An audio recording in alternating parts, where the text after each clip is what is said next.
भारत और पाकिस्तान के बीच चल रहे तनाव के बीच बागेश्वर धाम के पंडित धीरेन्द्र कृष्ण शास्त्री ने पाकिस्तान को लेकर कड़ा बयान दिया। उन्होंने पाकिस्तान की हरकतों की निंदा करते हुए उसे बिगड़ैल औलाद और कुत्ते की पूंछ करार दिया। बागेश्वर धाम का कहना है कि पाकिस्तान कभी सीधी सोच नहीं रख सकता है, चाहे कितने भी समझौते क्यों न कर लिए जाएं, वह सीज फायर का उल्लंघन करता ही रहेगा। धीरेन्द्र शास्त्री ने कहा कि सिर्फ घर में घुसकर मिसाइल दागने से काम नहीं चलेगा, बल्कि अब सख्त कार्रवाई का समय है। उन्होंने जोर देकर कहा कि पाक अधिकृत कश्मीर यानी पीओके को भारत में शामिल करने के लिए अब निर्णायक कदम उठाने चाहिए। बागेश्वर बाबा के अनुसार ये पीओके को वापस लेने का सबसे उपयुक्त समय है और भारत को इस दिशा में ठोस नीति अपनानी चाहिए।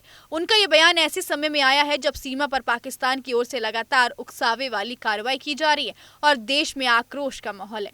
हालिया भारत पाक तनाव पर प्रतिक्रिया देते हुए बागेश्वर धाम के पीठाधीश्वर पंडित धीरेन्द्र कृष्ण शास्त्री ने जहां पाकिस्तान पर तीखा हमला बोला, वहीं उन्होंने युद्ध को अंतिम विकल्प बताया। उन्होंने कहा कि युद्ध किसी भी देश के लिए समाधान नहीं हो सकता है, क्योंकि युद्ध में नुकसान दोनों पक्षों का होता है। वहीं धीरेन्द्र शास्त्री ने रामायण का उदाहरण देते हुए कहा कि जब प्रभु श्री राम ने 3 दिन तक सागर में विनय की, लेकिन सागर नहीं माना, तब भगवान राम को भी धनुष बाण उठाना पड़ा। इसी तरह भगवान परशुराम ने भी अन्याय के खिलाफ फरसा उठाया था और श्री कृष्ण को भी चक्र धारण करना पड़ा था। बाबा ने कहा कि जब बात धर्म और देश की रक्षा की हो तो सहनशीलता की भी एक सीमा होती है। इतना ही उन्होंने संकेत दिया कि भारतीय सेना की अब पाकिस्तान के खिलाफ ठोस कार्रवाई करनी चाहिए। उनका कहना है कि पीओके को वापस लेने का ये सबसे सही समय है और देश को एक निर्णायक कदम उठाना चाहिए। ऑपरेशन सिंदूर को सफल बनाने वाली कर्नल सोफिया कुरैशी इन दिनों पूरे देश में प्रशंसा का केंद्र बनी हुई है। बागेश्वर धाम के पंडित धीरेन्द्र शास्त्री ने भी उनकी बहादुरी की सराहना करते हुए कहा कि देश उन पर गर्व करता है।